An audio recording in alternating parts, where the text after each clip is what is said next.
Buenas tardes, mi nombre es Mónica González y soy estudiante activa del Consultorio Jurídico y Centro de Conciliación WIS.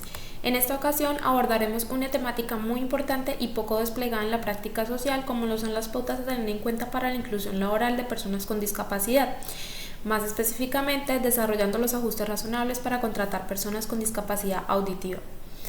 El derecho al trabajo digno es un derecho fundamental para todos y cada uno. Con esa premisa, Colombia ratificó la Convención sobre los Derechos de las Personas con Discapacidad en el 2009, reconociendo que todas las personas son iguales ante la ley y que en virtud de ella tienen derecho a igual protección legal y a beneficiarse de esta en igual medida sin discriminación alguna.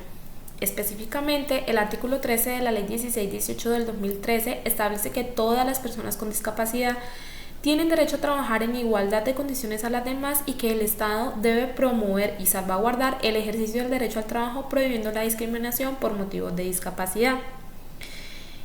Respecto a la contratación de las personas con discapacidad y la inclusión laboral a un cargo de trabajo, hay 5 pasos a seguir. Primero que todo, debemos definir algunos conceptos que son muy importantes. En este caso, los ajustes razonables. ¿Qué son los ajustes razonables? Los ajustes razonables son las medidas de adecuación del ambiente físico, social y actitudinal para las necesidades específicas de las personas con discapacidad. Estos ajustes deben facilitar la accesibilidad o participación de una persona con discapacidad en igualdad de condiciones que el resto de los ciudadanos. Todas estas adecuaciones se realizan en cada etapa del proceso, anteriormente mencionado, de forma transversal según las necesidades específicas de cada una de las personas.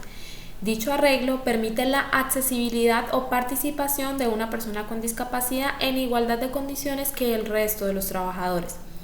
Los ajustes requeridos para que el empleado pueda trabajar son responsabilidad de la empresa.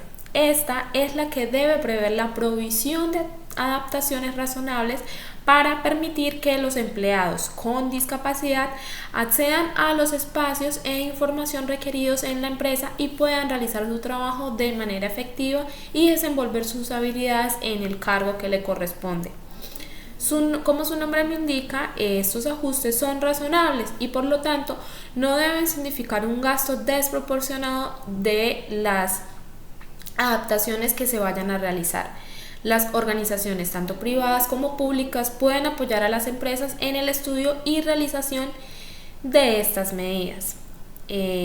Dicho entonces esto, comenzaremos a desplegar lo que son el paso a paso para la inclusión laboral de una persona con discapacidad, sin antes haber mencionado pues que Colombia cuenta con ciertas normas y cierta legislación que garantiza la inclusión laboral de estas personas. Entonces, está en la Constitución colombiana los artículos 13, 47, 54 y 68 que desarrollan y despliegan todo lo que tiene que ver con los derechos fundamentales de las personas con discapacidad.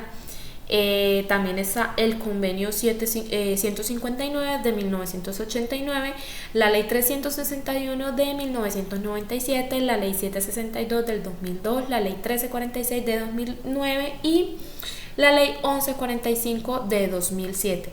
La que estamos trabajando, la ley 1306 del 2009 y la ley estatutaria 1618 del 2013.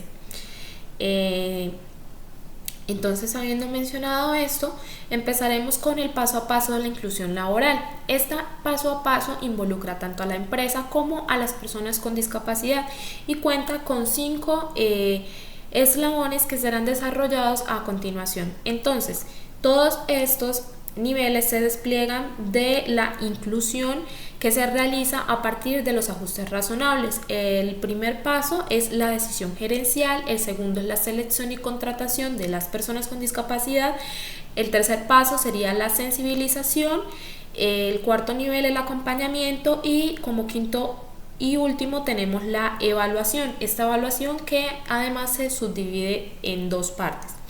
Entonces empezaremos a trabajar el primer paso, que sería la decisión gerencial. En la inclusión laboral de las personas con discapacidad, pues sugiere un proceso que incide en todas las áreas de la empresa y quien la hace efectiva es el área de recursos humanos. Por esta razón, la decisión de hacer inclusión laboral debe ser tomada por la cabeza de la organización. La decisión gerencial que avala la inclusión laboral pretende 6 objetivos. La primera es dar una garantía de que la inclusión se va a permear en la organización. La segunda es plantear una política y una estrategia de la empresa a desarrollar. La tercera es incidir sobre todas las áreas de la organización. En cuarto lugar, tenemos evaluar el impacto y los resultados de esta estrategia para continuar con su desarrollo. Como quinto, promover a la empresa los ajustes razonables que deban realizarse, pues porque son requeridos para llevar a cabo una inclusión exitosa de la persona con discapacidad. Y como sexto y último tenemos hacer explícito el respeto a la diversidad humana y adherirse a la política pues respecto a los derechos humanos. Siendo así, entonces tenemos el segundo paso, que vendría siendo el proceso de selección y de contratación. El proceso de selección tiene por objeto que la empresa encuentre a la persona idónea para desempeñar la labor indicada. Para ello, debe existir una relación entre el perfil del puesto y las competencias y habilidades de la persona a seleccionar. De esta manera se garantiza un proceso transparente y libre de sesgos respecto a la discapacidad. Bien, así, entonces tendríamos el tercer paso, que sería la parte de la contratación. Dicho antes, la contratación de las personas con discapacidad cumple o se lleva a cabo respecto de la normativa que es general en el derecho laboral. Como tercer paso tenemos la contratación. Cuando se decida contratar con una persona con discapacidad, hay que indicársele de manera concreta y puntual las condiciones de la contratación.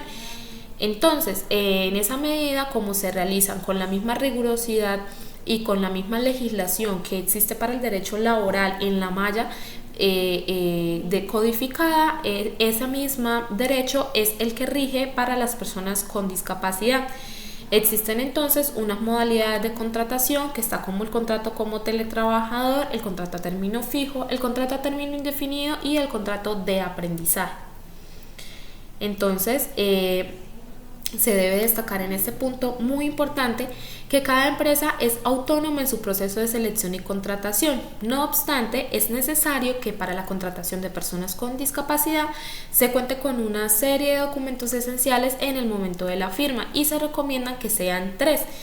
El examen médico de ingreso de la persona con discapacidad, el certificado de discapacidad según el decreto 1507 del 2014, o debe relacionarse la calificación de la pérdida de capacidad laboral. Como tercero y último, se podría incluir en el contrato que esta contratación se va a hacer con una persona con discapacidad y se realiza bajo un marco de inclusión laboral o de responsabilidad social. Se recomienda evaluar además también la situación jurídica de cada persona con la que se decide contratar. Esto es la pensión, la interdicción, el régimen especial de salud, y pues esto es para poder ajustar el modelo del contrato a las vinculaciones de salud y pensión. Siendo así, pasamos al tercer nivel, que sería la sensibilización. La sensibilización es un proceso que permite a todos los empleados de la empresa conocer sobre la inclusión laboral de personas con discapacidad en el lugar de trabajo y sobre las políticas de las personas en esta materia. También ayuda a la empresa a ajustarse a la inclusión laboral. Entonces, existen unos objetivos, entre estos está reconocer la discapacidad como diversidad, generar espacios para que se valoren las habilidades y las fortalezas de estas personas y promover la relación de iguales entre las personas de las empresas, sin lugar a discriminación o actitudes o conductas de jerarquía por razón de discapacidad. Entonces, en cuarto lugar, tenemos el acompañamiento de la empresa a la adaptación laboral para la persona con discapacidad. Es allí en donde influye todos los ajustes razonables que la empresa debe adquirir dependiendo de la persona con discapacidad con la que quiere realizar el proceso de contratación. Este es el proceso, el acompañamiento de la empresa, mediante el cual se desarrollan acciones específicas de responsabilidad tanto de la empresa como del empleado, ¿sí?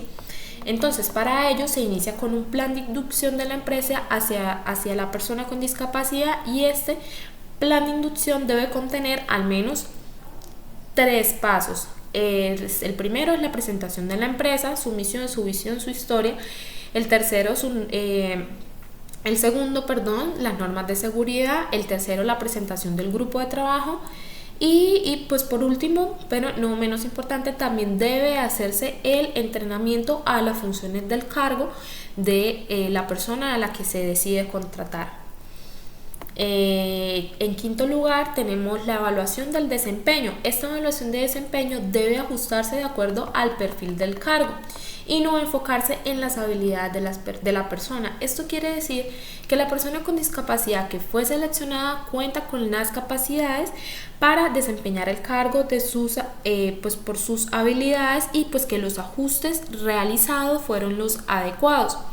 La evaluación evidencia entonces si existe una falta de acompañamiento y si se deben definir estrategias para que la persona con discapacidad pueda realizar efectivamente sus funciones a partir de un refuerzo o capacitación, tanto a la persona como a los jefes o a los compañeros. En ese sentido, las adaptaciones que se deben realizar para poder hacer una evaluación de desempeño bastante certera y justa en contexto, entonces deben hacerse unos ajustes razonables que sean de acuerdo a la discapacidad de la persona con la que se ha contratado. En el caso de nosotros, desarrollaremos lo que vienen a ser los ajustes razonables de las personas con discapacidad auditiva, es decir, cuáles son los ajustes razonables que debe realizar una empresa a la hora de contratar a una persona con discapacidad auditiva. Primero que todo, es recomendable que el jefe, los compañeros y otros recursos humanos aprendan lenguaje de señas. Este paso es muy importante para lograr una comunicación, aunque sea mínima, con esta persona. En caso de no contar con un intérprete de señas, porque además para participar en unas reuniones donde estén varias personas es necesario contar con un intérprete de señas. En el caso de no contar con él, se solicita el apoyo al centro de relevo, donde se puede hacer la traducción simultánea al lenguaje de señas.